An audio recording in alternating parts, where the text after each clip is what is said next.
India की याद आएगी ही आएगी, घर वालों की याद आएगी ही आएगी। लगेगा घर पे मम्मी बना देती है सब कुछ, पर यहाँ आके ना खाना भी बनाना है, काम पे भी जाना है, असाइनमेंट्स भी करने हैं, कपड़े भी धोने हैं। यहाँ के जो लैंडलॉर्ड्स होते हैं ना, वो दिखते जितने अच्छे हैं ना, बट वो होते नहीं हैं उतने अच्छे।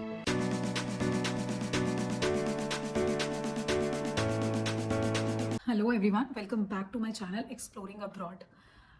तो गाइज मैं सही बता रही हूँ, यहाँ पे पढ़ाई का बहुत प्रेशर होता है। अभी यहाँ पे ना असाइनमेंट बनाने होते हैं आपको, और हर सब्जेक्ट में एग्ज़ाम होगा, क्विज होगा, असाइनमेंट होगा, और प्लेजरिज्म का इतना ज़्यादा पंगा होता है ना कि आप कहीं से भी कॉपी नहीं कर सकते अपना कंटेंट। तो हम लोग ये देखो सुबह से ना दिमाग खपा रहे हैं अपना और असाइनमेंट बनाने की कोशिश कर रहे हैं। तो फिर मैंने सोचा इसी बीच में क्यों ना एक वीडियो बना दी जाए।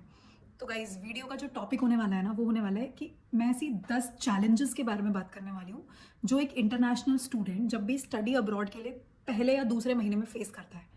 क्योंकि ये मेरा फर्स्ट मंथ है, तो मैं इन चैलेंजेस को अभी फेस कर भी रही हूँ और आपको बता भी रही हूँ कि इसके लिए आप प्लीज़ प्रिपेयर होकर आना। तो let's talk about challenge number 1, which is first home sickness. Guys home sickness बहुत बड़ी प्रॉब्लम है, ठीक है? क्योंकि जब आप इनिशियली आओगे, पहुंचोगे, लैंड करोगे, घर लोगे, उसके बाद से आपको होम सिकनेस चालू हो जाएगी। लगेगा यार ये हम कहाँ आ गए। फ्रेंड्स मिलेंगे, पता नहीं, मतलब इनिशियली फ्रेंड्स भी इतनी जल्दी नहीं बनते जब तक यूनी की क्लासेस स्टार्ट होंगी, फिर आप जॉब ढूंढोगे। तो उस जो वो बीच का टाइम होता है ना, उस टाइम पे इनिशियली बहुत ज़्यादा होम सिकनेस हो जाता है।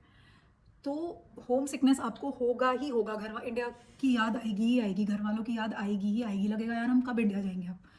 तो पहले तो होता है कि यार कब ऑस्ट्रेलिया जाएंगे या फिर कब जहाँ भी आपको जाना है, और उसके बाद लगेगा कि यार अब कब इंडिया जाएंगे। तो प्लीज़ उसके लिए प्रिपेयर होके आना, अपने घर वालों से कनेक्टेड रहना, अपने फ्रेंड से कनेक्टेड रहना इंडिया वाले, और यहाँ भी कोशिश करना कि आप जितना ज़्यादा इंटरेक्ट कर सको लोगों से, और भी बच्चे आए हैं उन और फ्रेंड्स बना सको, तो वो आपको होम सिकनेस से ओवरकम करने में हेल्प करेगा, जैसा कि हम मुझे किया। तो जब मैं आई इनिशियली, तो मेरे को भी स्टार्टिंग में 4-5 दिन कोई नहीं मिला था। मतलब मैं भी ऐसे ही सारे बैंक अकाउंट खुलवाना, सिम लेना, ये सब कर रही थी, और कोई मिल नहीं रहा था। तो मुझे भी ये प्रॉब्लम, सबको होता है ये प्रॉब्लम फेस। फिर धीरे धीरे यूनिवर्सिटी में बच्चे मिले जो उसी टाइम आए थे, तो सब फिर वो हो जाता है सब कुछ। डोंट वरी, बस इसके लिए प्रिपेयर हो गया ना इनिशियली।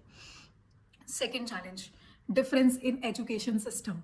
गाइस एजुकेशन सिस्टम यहाँ का कंप्लीटली डिफरेंट है। तो इंडिया में क्या होता है, आप कॉलेज जाओगे, रोज़ आपके लेक्चर्स होंगे, लेक्चर्स होने के बाद आपकी एग्ज़ाम्स होंगे, रिटन एग्ज़ाम होगा, वाइवा वगैरह जो भी होगा, डिपेंड करता है। यहाँ पे आपके लेक्चर्स होंगे, आपका एक लेक्चर, एक वीक में 1 या 2 लेक्चर होगा उस सब्जेक्ट का, और उस लेक्चर के ऊपर आपको असाइनमेंट बनाना पड़ेगा। और टॉपिक इतने खतरनाक होते हैं ना कि पूछो मत। और साथ ही साथ आप अपना कोई भी कंटेंट कॉपी नहीं कर सकते। अगर आपने कंटेंट कॉपी किया कहीं गूगल से, कहीं भी ओपन सोर्स से, अगर आपने अपना कंटेंट कॉपी किया और अगर वो प्लेजरिज्म में फंस गया, तो आपको फेल कर दिया जाएगा। तो आपको यहाँ पे अगर कोई टॉपिक मिला है, फॉर एग्जांपल मुझे मिला है कोई नेचर से रिलेटेड टॉपिक मिला है, तो मैं उस पर कहीं से भी कुछ मैं रिसर्च कर सकती हूँ डिफरेंट जगहों से कि यहाँ से मेरे को मतलब ऐसे इस तरीके से लिखना है, बट मेरे को लिखना अपने ही वर्ड्स में है। तो कॉपीड कंटेंट पे फेल हो जाता है बच्चा। और ये इनके पास टूल्स हैं ऐसे जो डिटेक्ट कर लेते हैं कि आपने कहीं से कॉपी किया है। तो जो यहाँ का एजुकेशन सिस्टम है ना, वो बहुत ज़्यादा डिफरेंट है फ्रॉम इंडिया। तो आप उसके लिए रेडी होके आना, ठीक है? तीसरी चीज़, मैनेजिंग वर्क लाइफ बैलेंस। तो गाइज इंडिया में हमें आदत होती है कि सुबह उठना है, कॉलेज जाना है, या फिर सुबह उठना है, काम पे जाना है, खाना वाना बनाने की कोई टेंशन नहीं रहती ज़्यादातर लोगों को, और घर पे मम्मी बना देती है सब कुछ। पर यहाँ आके ना खाना भी बनाना है, काम पे भी जाना है, असाइनमेंट्स भी करने हैं, कपड़े भी धोने हैं, बर्तन भी धोने हैं, सब काम करना है। तो हर चीज़ मैनेज करना बहुत इंपॉर्टेंट है। तो खाना बनाना भी सीख के आना। तो वर्क लाइफ बैलेंस कैसे मैनेज करते हैं ना, खुद का पूरा काम करना है आपको, A to Z, फीस भी निकालनी है। तो वर्क लाइफ बैलेंस कैसे मैनेज करना है वो ज़रूर सीख के आना, उसके बिना नहीं चलेगा। देन फोर्थ प्रॉब्लम जो हम लोग भी अभी फेस कर रहे हैं, finding accommodation. It is not that easy, because तो अकोमोडेशन का क्या है ना, यहाँ पे बहुत सारे बच्चे आते हैं और बहुत सारे अकोमोडेशंस भी अवेलेबल होते हैं। बट जो यहाँ पे लैंडलॉर्ड्स होते हैं ना, कई लैंडलॉर्ड्स बहुत तेज़ होते हैं। वो ना आपको अपने मनचाहे रेट्स पे घर देंगे, क्योंकि उनको पता है कि बच्चों को तो लेना ही पड़ेगा, वो क्या करेंगे, उनके पास ऑप्शंस नहीं है। तो जब ये फेब इनटेक या फिर जुलाई इनटेक, सेमेस्टर इनटेक और ट्राइमेस्टर इनटेक आता है ना, तो ये लोग अपने रेंट बढ़ा देते हैं। ये लोग अननेसेसरी छोटे छोटे रूम्स का ना $200, $250 चार्ज करते हैं। जितना इनका मन होता है उतना चार्ज करते हैं, प्लस आपसे बॉन्ड अलग लेंगे। तो ना यहाँ पे एकोमोडेशन फाइंड करना भी मुश्किल है। अच्छा, धीरे धीरे मिल जाएगा, क्योंकि ज़्यादातर बच्चे ना फिर अभी इनिशियली आते हैं तो कुछ ना कुछ चाहिए होता है, तो मजबूरी में महंगा लेना पड़ता है, सस्ता लेना पड़ता है, या बहुत सारी और चीज़ें होती हैं, तो लेना ही पड़ता है। बट धीरे धीरे जैसे आपको 6-8 महीने हो जाएगा, फिर आपके फ्रेंड्स बन जाएंगे, फिर आप सब आपस में मूव आउट, मतलब एक साथ कोई फ्लैट ले सकते हो, तो वो ज़्यादा बेटर होता है। बट मैं आपको यही कहूँगी कि एकोमोडेशन ढूंढना भी बहुत टफ है। यहाँ के जो लैंडलॉर्ड्स होते हैं ना, वो दिखते जितने अच्छे हैं ना, बट वो होते नहीं हैं उतने अच्छे। वो लोग आपसे मनचाहा रेट लेंगे और आपको मजबूरी में लेना पड़ेगा। तो ये एक बैड थिंग है कि एकोमोडेशन फाइंड करने में भी आपको प्रॉब्लम होगा। उसके बाद 5वीं चीज़, मेंटल हेल्थ स्ट्रगल। तो मेंटल हेल्थ जो है ना, वो हिली रहती है। सुबह काम पे जाओगे, फिर लगेगा यार अभी तो घर जाके खाना भी बनाना है, फिर खाना बनाओगे, फिर लगेगा यार आज तो पूरा दिन निकल गया, कुछ नहीं हुआ, शाम हो गई ऐसे ही। तो हर चीज़ मैनेज करना, मेंटली प्रिपेयर रहना पड़ेगा। रेंट भी जाएगा, हर हफ्ते रेंट देना है, फिर उसके बाद यूनिवर्सिटी की फ़ीस देनी है, मतलब निकालनी है, जॉब चाहिए, पार्ट टाइम जॉब चाहिए, सबसे इंपॉर्टेंट। तो मेंटल हेल्थ जो है ना, उसकी बैंड बन जाती है। फिजिकल की तो बचती ही बचती है, साथ में मेंटली भी इंसान बहुत ज़्यादा परेशान हो जाता है। तो वो मेंटल, मतलब इस परेशानी को झेलने के लिए एकदम तैयार हो के आना, क्योंकि बहुत ज़्यादा परेशान होने वाले हो। उसके बाद अंडरस्टैंडिंग लेक्चर एंड लेक्चरर, ये भी एक बहुत बड़ी प्रॉब्लम है। तो जब मैं इनिशियली आई थी और अपने फर्स्ट लेक्चर में गई थी ना, तो जो यहाँ के टीचर्स होते हैं ना, उनका एक्सेंट जो होता है ना, वो बिल्कुल ही यहाँ की वैसा एक्सेंट होता है। तो आपको ना उसको उनको अंडरस्टैंड करने में, यहाँ यहाँ जैसे मैं आई थी ना, तो यहाँ पे जर्नल्स, पीर एवैल्यूएशन, मतलब बहुत सारी चीज़ें होती हैं जो आपको समझने में ही लगे। असेसमेंट के भी बहुत सारे टाइप होते हैं, क्विज होता है, रिटर्न होता है, ओपन बुक होता है, पता नहीं क्या क्या होता है। तो वो सब चीज़ें ना आपको समझने में, अपने प्रोफेसर की बातों को समझने में, वो क्या पढ़ा रहा है उसके एक्सेंट को समझने में, वो उसमें भी आपको प्रॉब्लम फेस होगी। तो वो प्रॉब्लम भी फेस करने, मतलब रेडी रहना बिल्कुल। तो क्या होगा ना कि आपको रिकॉर्डिंग मिल जाएगी, तो आप बार बार उस रिकॉर्डिंग को देखो, तो हो जाएगा। बट यही है कि ये इनिशियल स्ट्रगल है। अब जो मैं बात कर रही हूँ ना, वो सबसे बड़ा स्ट्रगल है, फाइंडिंग पार्ट टाइम जॉब। तो पार्ट टाइम जॉब ढूंढना, ये तो भैया पूछो मत। मतलब इसके लिए ना बच्चे, यहाँ जितने बच्चे आते हैं ना, बेचारे सीवी प्रिंट आउट ले लेके हर शॉप पे, हर जगह घूमते हैं, और आपको यही यही एक ऑप्शन है, तो कुछ कर भी नहीं सकते। तो पार्ट टाइम ढूंढना बहुत मुश्किल है।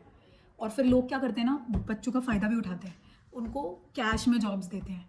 ठीक है, उनको कैश में जॉब देंगे, उनको पे कम देंगे। जैसे ऑस्ट्रेलिया का मिनिमम पे है $23, बट वो आपको 15, 16, 17 में काम करवाएंगे, 18 में काम करवाएंगे, कि पता है उनको कि बच्चों की मजबूरी है, और वो उस मजबूरी का फ़ायदा उठाते हैं। तो पार्ट टाइम ढूंढना भी एक बहुत, finding work is very tough, very very tough. ठीक है। उसके बाद एक्सप्लॉयटेशन एट वर्क प्लेस, ये भी होता है गाइस, रेसिज्म होता है। मैंने खुद देखा है रेसिज्म होते हुए। तो जैसे कि यहाँ पे कुछ कोर्सेज होते हैं, जैसे कि एक होता है RSA का कोर्स, तो अगर आपने वो कर लिया ना, तो आपको बार टेंडिंग वगैरह का काम मिल जाता है।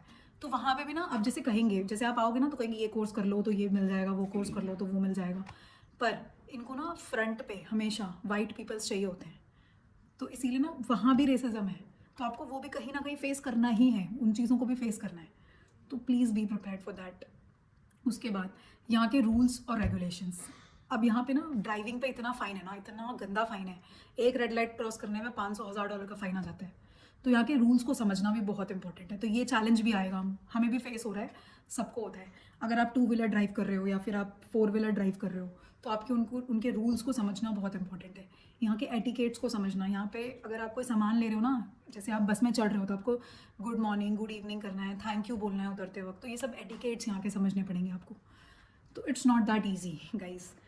उसके बाद शेयरिंग, मतलब अब आप, हमें इंडिया में आदत होती है, बड़े बड़े अपने रूम्स होते हैं हम लोगों के, सब कुछ क्लीन व्लीन होके मिल जाता है। यहाँ पे क्या होता है ना, एक घर में 5-5, 6-6 बच्चे रह रहे होते हैं, तो सबके साथ रहना, सबसे, मतलब अब एक बंदा कुकिंग कर रहा है तो दूसरा वेट करेगा।